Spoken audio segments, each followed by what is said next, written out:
끊임없이 변화하는 지옥같은 환경 속 세상의 모든 생명체들은 생존을 위해 진화한다.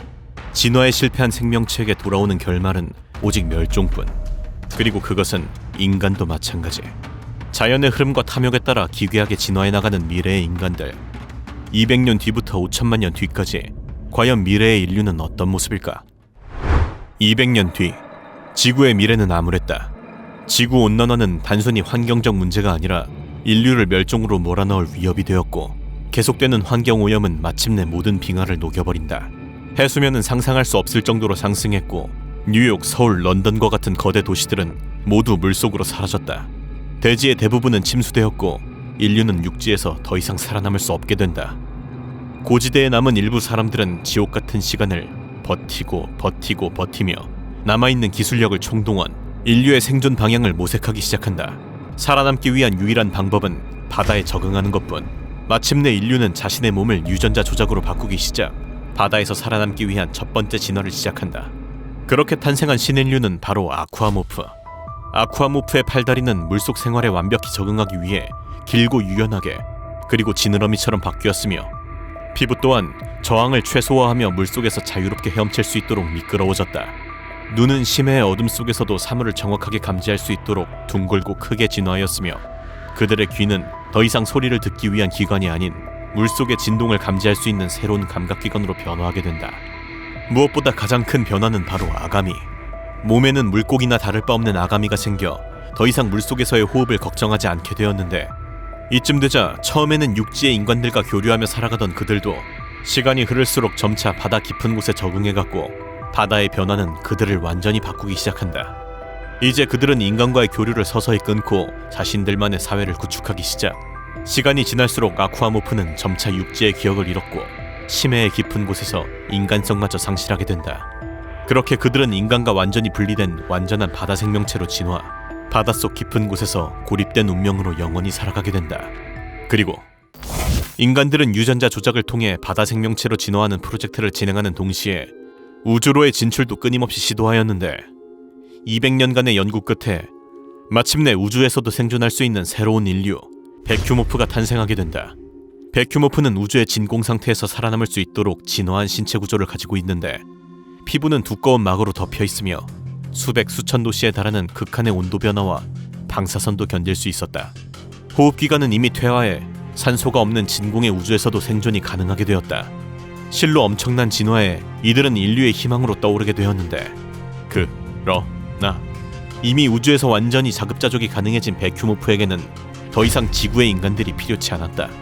그들은 서서히 지구와의 관계를 끊어가게 되었고, 우주의 극한 상황을 떠돌며 최후의 인간성마저 잃게 된다. 마침내 인간과는 완전히 분리된 새로운 종족으로 진화하게 되었으나, 치명적이게도 번식 기능이 없었던 그들은 후손을 남기지 못하고 결국 멸종하고 만다. 그리고 300년 후 지구는 더 이상 사람들이 살 수 있는 곳이 아니었다. 해수면 상승에 이어 남아있는 대지조차 사막화가 진행되었고, 독성 대기가 지구를 덮쳤다.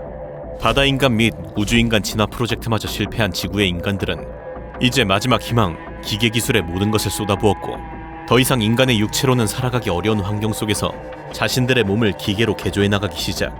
팔, 다리에 이어 몸통과 장기들까지 그렇게 신체를 기계로 바꾼 인간, 마키나디움툼이 등장하게 된다.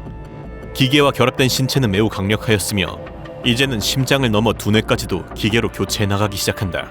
그들의 몸은 완벽한 기계인간으로 진화했고 더 이상 자연적인 인간의 모습은 남지 않게 된다. 육체적 한계를 뛰어넘은 호모 마키나디움툼은 강력한 기계 신체를 통해 새로운 인간으로 거듭나게 되었고, 기계와 결합된 인간은 더 이상 연약한 존재가 아니었다. 그렇게 마침내 진화를 끝마쳤다고 생각했던 인류에게 어느 날 한 가지 재앙이 닥치게 되었는데, 바로 바이러스. 기술이 아직 완벽하지 않은 상태에서 뇌까지 무리해서 기계로 바꿔버린 그들은 결국 바이러스로 인한 치명적인 결함이 발생, 허무할 정도로 한순간에 멸종하고 만다. 기술이 그들을 살렸지만 동시에 멸망의 원인이 되어 이들은 결국 기계의 몰락과 함께 사라지게 된다. 그리고 500년 후 지구에는 빙하기가 찾아온다. 마치 오염된 지구를 리셋하려는 듯 극심한 온도 하락이 계속되었고, 결국 전 세계를 얼려버리며 생존이 불가능한 환경에 이르게 된다. 모든 생명체는 극심한 추위 속에서 생존을 위한 처절한 진화를 시도하였고, 진화에 실패한 생명체는 모두 멸종하게 된다. 그것은 인류 역시 마찬가지. 기계로 변하지 않았던 인간들 역시 대부분 멸종하게 되었고, 남아있던 극소수의 인간들은 다시 한번 진화의 갈림길로 내몰린다. 그들은 다시 한번 유전자 변형 기술에 올인하였고, 혹한의 기온에서 생존할 수 있도록 신체를 진화시키기 시작. 그 결과 툰드라 드웰러라는 진화 인간이 탄생하게 된다. 그들의 몸은 마치 짐승과 같았는데 추위를 막아내기 위해 피부는 두꺼운 털로 덮여 있었고 지방층은 두껍게 발달했다. 척박한 환경에 살아남기 위해 팔다리는 두껍고 강해졌으며 그들의 눈은 빛이 거의 없는 어두운 환경에서도 물체를 감지할 수 있도록 진화한다. 그야말로 추위에 완벽히 적응한 신인류. 그렇게 새로운 인류는 잠시 동안 지구에서 살아가게 되는데, 그러나 그들의 진화 역시 곧 새로운 문제를 맞이하게 되었으니 바로 자연스러운 자연의 흐름, 즉 빙하기의 끝이었다.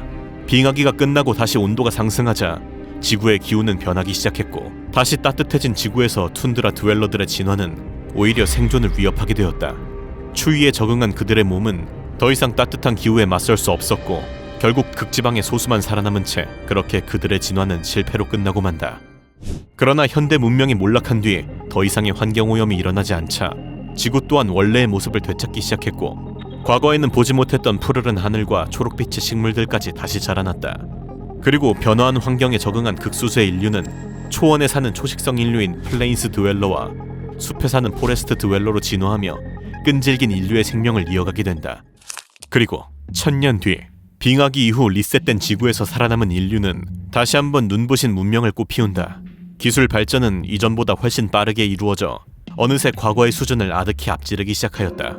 인류는 크게 유기질로 된 생명 유지 장치를 이용하는 틱, 그리고 완벽한 기계 몸으로 진화한 사이보그, 호모 리두스로 나누어 진화하게 되었는데, 틱은 과거 기계와 결합한 인간 마키나디움 툼이 멸망한 것을 기억, 기계 장치 대신 최대한 실제 세포와 같은 유기질 형태의 장치들을 결합하였으나 이것은 점차 그들의 모습을 기괴하게 바꾸어갔고, 결국 그들은 이성을 잃은 채 본능만에 충실한 괴물이 되어 진화에 실패한 인류로서 멸종하게 된다.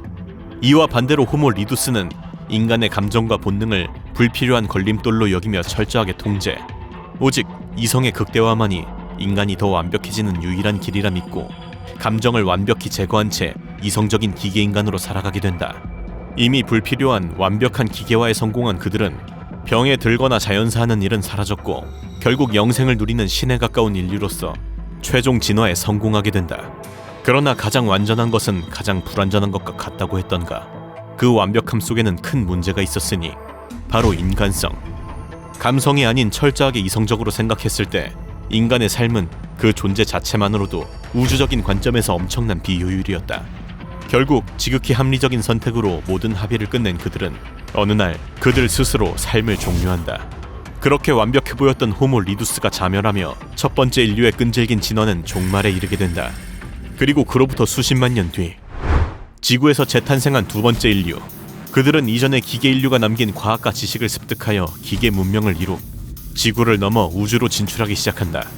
스타피플이라는 이름으로 불리는 신인류는 은하계 전역을 개척하며 새로운 행성들을 테라포밍해 나갔고, 그들은 마침내 은하계를 넘어서 더 먼 곳까지 진출하게 된다. 하지만 이때 인류는 새로운 적과 마주하게 되었으니 그 존재는 바로 쿠였다. 쿠는 인간의 기술 따위 아득하게 넘어선 고도로 발달한 외계 종족으로 자신들이 우주의 생태계를 수호할 신성한 사명을 지니고 있다고 믿고 있었다. 그들은 인류가 테라포밍을 통해 수많은 행성의 생태계를 파괴하는 것을 용납할 수 없었고, 쿠의 막강한 기술력 앞에 인류는 허무할 정도로 무력하게 패배하게 된다. 쿠는 패배한 인류에 대한 처벌로 그들을 다양한 형태로 개조시켰고, 야생동물부터 애완동물까지 온갖 모습으로 개조된 대용품 인간들은 4천만 년이라는 긴 시간 동안 쿠의 지배하에 처참한 삶을 살아가게 된다. 그리고 4천만 년 뒤 어느 날, 쿠는 호련이 등장했던 것처럼 호련이 어딘가로 떠났고, 그들이 사라진 빈자리에는 한때 인간이었던 괴상한 인간들로 가득 찬 1000개가 넘는 행성들만이 남아있었는데, 쿠가 개조한 뜨거운 태양 근처 불타는 행성 지하에 거주하던 대용품 인간 웜, 수정같이 생긴 식물의 숲이 땅을 뒤덮은 덕분에 행성에는 아직 산소가 남아있었고, 행성의 유일한 척추동물이자 스타피플의 마지막 후손인 웜 또한 살아남을 수 있었다. 벌레라는 이름처럼 외모는 창백한 거대 지렁이에 팔다리가 달린 듯한 생김새인데, 손가락과 발가락은 퇴화하여 땅강아지의 앞다리처럼 변했고, 눈과 신경계 역시 퇴화되었다. 신경계가 죄다 퇴화했으니 지능이 존재하지 않는 것도 당연한 일. 이들이 살면서 생각하는 것이라곤 먹이를 먹는 것과 짝짓기를 하는 것밖에 없었다. 그리고 타이탄은 사바나 행성에서 살아남은 대용품 인간으로 길이만 40m를 넘길 정도로 거대하였는데 앞다리가 코끼리 다리 마냥 퇴화한 대신 코끼리의 코처럼 아랫입술의 근육 조직이 발달했다. 기괴해 보여도 당시 은하계에 남아있던 인간들 중에는 가장 영리한 편에 속한 덕분에 두뇌를 원시 인류 수준으로 다시 발달시킬 수 있었는데 물건을 줄 수 있는 아랫입술로 목재 조각품을 만들고 거대한 집을 만들고 원시적인 형태의 농업을 시작했을 정도. 타이탄은 이렇게 수천만 년 만에 인류의 계승자로 성장할 수 있으리라는 희망이 보이던 인간이었지만 너무나 허무하게도 빙하기가 타이탄의 행성을 강타. 이를 대비할 기술이 없던 이들은 멸종하고 만다. 육식인간 프레데터는 수많은 행성들에서 흔하게 볼 수 있는 개조인간이었는데 이들 중 가장 효율적 사냥 방식을 고른 종은 인류의 외부 개척지 중 하나에 살고 있던 프레데터였다. 고양이처럼 발톱을 넣었다 꺼낼 수 있었으며 비정상적으로 거대한 머리에 달린 턱은 날카로운 이빨로 가득했고 귀 또한 먹이의 위치를 잘 포착할 수 있게 발달했다. 이들의 주식은 새처럼 얇은 다리로 뛰어다니는 개조인간 썰터터. 이 포식자들은 이렇게 행성의 다른 개조인간들을 잡아먹으면서 조금씩 지능을 되살리기 시작한다. 그러나 모든 인류가 이성을 잃고 짐승이 된 것은 아니었으니 멘텔로프가 대표적인 예시였다. 이들은 악기이자 살아있는 녹음기 역할을 하도록 개조당한 인간이었는데 쿠가 은하계를 떠나자 멘텔로프는 초식성 네발인간으로 살아남게 된다. 그러나 또렷한 인간의 정신에 불구나 마찬가지인 동물의 몸을 가지고 있는 그들은 자신의 삶을 너무나 비참하게 여겼고 오히려 이성이 남아있어 이렇게 우울증에 시달리던 멘텔로프보다 다소 멍청하고 둔한 멘텔로프들이 오히려 건강하게 번식해나갔고 결국 10만 년이 지나자 지성이 사라진 멘텔로프들이 기존의 개체들을 대체하게 되며 한때 인간이었던 이들은 결국 완벽하게 짐승으로 거듭나게 된다. 쿠는 많은 수중인간들을 창조해냈는데 이들 대부분은 쿠에게 완벽하게 길들여진 탓에 야생 적응력이 없어 쿠가 은하계를 떠나자 빠르게 멸종했다. 그러나 스위머처럼 개조가 덜 이루어진 몇몇 수중인간들은 살아남을 수 있었는데 스위머에게는 인공 아가미가 없었고 앞쪽 지느러미에 손의 흔적이 남아있었으며 뒷다리 또한 남아있었다. 눈꺼풀 뒤에 인간의 눈이 남아있어 이를 통해 어느 정도 대화까지 나눌 수 있던 수준. 쿠가 떠나고 나자 스위머들은 사냥에 적합한 구조로 몸을 점차 바꿔나갔고 결국 이들은 잠시 뒤에 소개할 새로운 인류로 진화하게 된다. 그리고 이들을 그린 화가조차 어떻게 이런 기괴한 형태로 살아남았는지 분명하지 않다 라고 언급할 정도로 기괴한 생명체를 지닌 템터. 암컷은 키가 2m 정도의 부리가 달린 커다란 원뿔형으로 식물처럼 땅에 몸을 반쯤 파묻고 지낸다. 수컷은 작은 체구의 펭귄처럼 생겼으며 암컷과 달리 걸어다닐 수 있는데 수컷은 짝짓기를 하기 위해 음식을 나르고 암컷의 몸을 청소해주며 암컷을 지키는 것처럼 보이지만 사실은 템터, 즉 유혹하는 자라는 이름대로 암컷이 소리와 페로본을 조합해 가장 강하고 순종적이지만 멍청한 수컷들을 골라 자기 뜻대로 조종하는 것이다. 대부분은 암컷의 시중을 드는 수컷이 태어나지만 가끔 암컷이 태어날 경우 수컷들이 새로운 암컷을 심으러 운반해 간다는 듯하다고. 이 기괴한 생명체들은 해성 충돌로 결국 멸종하고 만다. 콜로니얼은 2번씩이나 쿠의 맹공격을 버텨냈지만 3번째 침략에 패배한 행성의 인류가 개조당한 모습이다. 쿠는 이들을 죽이는 것조차 너무 가벼운 처벌이라고 여겨 눈만 달린 살덩어리 벽돌로 개조해버렸는데 이들은 쿠 문명의 쓰레기를 먹는 살아있는 여과장치로 무려 4천만 년을 고통받게 된다. 거기다가 이들 모두가 하나의 신경망으로 연결되어 있다 보니 모든 괴로움까지 함께 느끼는 운명 공동체였는데 그 누구보다 절실하게 자살을 바랐던 종족이지만 그들의 육체는 쓰레기를 받아먹었던 만큼 효율적으로 변해 있었다. 결국 이들은 쿠가 사라지자 이불처럼 행성 전체를 뒤덮으며 퍼져나가게 되고 결국 점차 진화해 나가게 된다. 그리고 이들과 달리 플라이어는 하늘을 날 수 있게 개조된 축복받은 비행인간이었다. 쿠가 개발한 독특한 심장을 가지고 있었기 때문에 지금까지의 호흡기관을 모두 초월하는 효율적 구조를 가지게 되었고 그래서 이들은 비행 능력을 포기하지 않으면서도 지능같이 에너지가 많이 들어가는 기능을 개발할 수 있었다. 넘사벽에 가까운 이 사기적인 능력 덕분에 이들은 생태계 최상위 포식자 중 하나로 군림하게 된다. 핸드플래퍼는 비행종 인간들의 후손으로 플라이어와는 달리 효율적인 인공장기가 없었기 때문에 생존을 위한 비행 능력을 포기해야만 했다. 나비와 같은 날개는 도로 퇴화했고 다리도 다시 땅에 적응했지만 조상처럼 완벽히 땅 위를 걸을 수는 없었다. 이렇게 적응 가능성이 영영 사라진 대신 생식기관이 거대하게 발달, 이성을 유혹하기에는 적합했지만 생태계 포식자가 되지 못하였기 때문에 결국에는 사라지고 만다. 그리고 이러한 하늘의 인간들과는 달리 블라인드 포크들은 쿠의 침입 당시 땅속으로 숨어 들어갔던 사람들의 후손이다. 쿠는 누워서 떡 먹기로 땅속 피난처를 찾아내서 그곳 사람들을 평생 어둠 속에서 지내도록 개조했는데, 어둠 속 탐지를 위한 길고 민감한 손가락과 거대한 수염, 그리고 움직일 수 있는 귀를 발달시켰고, 더 이상 필요 없어진 눈은 사라져버리고 만다. 쿠는 인류 무리 하나를 골라 지구 중력의 36배나 되는 고중력 행성으로 끌고 가 개조하였는데, 그 진화의 결과가 바로 롭사이더, 한쪽으로 처진 사람이라는 말대로 넙치 같은 생김새를 하고 있는데, 팔 하나가 다리로 변하며 다리만 3개가 되었으며 나머지 하나는 팔 겸 더듬이가 되었다. 눈 한쪽은 위를, 한쪽은 앞을 쳐다봤으며 귀와 코마저 뒤틀렸다. 그리고 이와는 완전 반대로 스트라이더는 중력이 약한 행성, 정확히는 중력이 지구의 5분의 1 정도인 목성형 위성의 환경에 적응한 인간인데, 잔디가 10m 넘도록 자라고 나무는 빌딩 수준으로 자라는 이곳에서 이들은 태양에 너무 가깝게 자라 뜨거워지는 것을 방지하기 위해 팔다리와 목의 피부가 얇게 늘리며 진화한다. 하지만 얇은 만큼 매우 약해 바람이 불어서 넘어지기만 해도 중상을 입을 정도였는데, 쿠가 떠나자 역시나 공룡 같은 형태로 진화한 포식자들에게 잡아먹히기 시작. 결국에는 멸종하고 만다. 인류는 크게 2가지 부류로 진화되었다. 자신들에게 저항했다는 이유로 쿠가 유인원 수준으로 태화시킨 종과, 그 정도도 너무 가벼운 처벌이라고 생각했는지 아예 인류라고 생각할 수 없을 정도로 퇴행과 개조를 병행한 종, 기생인간 패러사이트는 명백히 후자였다. 패러사이트는 거북이 크기의 흡혈인간부터 숙주에 붙어 사는 주먹만한 크기의 기생인간까지 다양했으며, 심지어는 자국 내에 기생하는 종까지 있었는데, 이들은 다른 인간에게도 귀찮은 존재였다. 쿠가 떠나자 대용품 인간들은 기생인간을 물에 빠뜨리거나 불에 태우는 것도 모자라 먹어서 퇴치하는 법까지 개발해내며 결국 이 기생인간들은 멸종하게 된다. 이와 달리 손가락 낚시꾼 핑거피셔는 행성의 환경에 적응한 인간들인데, 물고기를 낚아 먹기 위해 손가락을 낚싯바늘처럼 진화시켰으며 주둥이는 길어지고 이빨 또한 날카로워졌다. 뛰어난 사냥 실력 덕에 쿠가 떠나자 행성 전체를 메울 정도까지 번식하게 된다. 쾌락주의자 헤도니스트의 특징은 이름대로 가장 행복했던 인간이었다는 점이다. 얼굴은 길쭉하게 늘어나 있고 새랑 비슷한 발을 지녔으며 엉덩이와 살 부분이 뒤로 조금 튀어나온 생김새를 하고 있는데, 쿠가 애완동물로 키우기 위해 개조한 인간으로 매우 좋은 환경에서 지냈던 탓에 인구가 폭발적으로 증가하는 것을 막기 위해 쿠는 이들을 무려 수십 년 동안 짝짓기를 하고 나서야 임신할 수 있도록 개조해버린다. 다행히도 이들의 행성에는 쿠가 떠난 뒤로 재앙이 닥치지 않았고 먹고 자고 교미하는 일상을 이어나갔다. 그리고 사실 모든 인류의 후예가 쿠에게 개조를 당한 것은 아니었다. 스페이서는 쿠의 침략에 저항해 우주선을 타고 먼 우주로 떠났던 인간의 후손으로 행성이 하나둘씩 몰락하는 동안 은하계를 넘나들며 쿠의 눈을 피해 살아갔는데, 이들은 소행성 내부를 파헤쳐서 우주선으로 만들었고 이 우주선에서 평생을 숨어 살게 된다.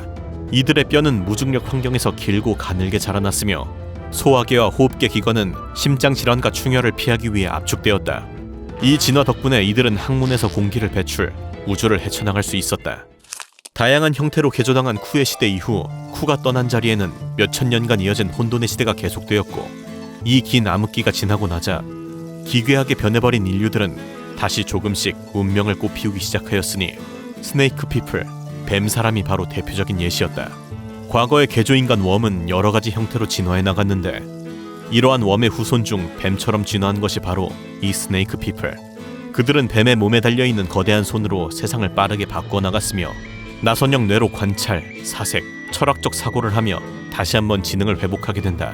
그리고 프레데터의 후손 킬러포크 역시 문명을 이루었는데, 이들은 문명을 이루는 대가로 최고 포식자의 지위를 잃게 된다.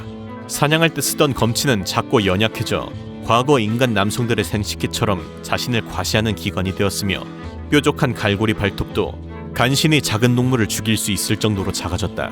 이제 치아와 발톱 대신 총을 이용하여 싸우는 지적 존재로 거듭나게 된다. 툴 브리더는 스위머의 후손이다.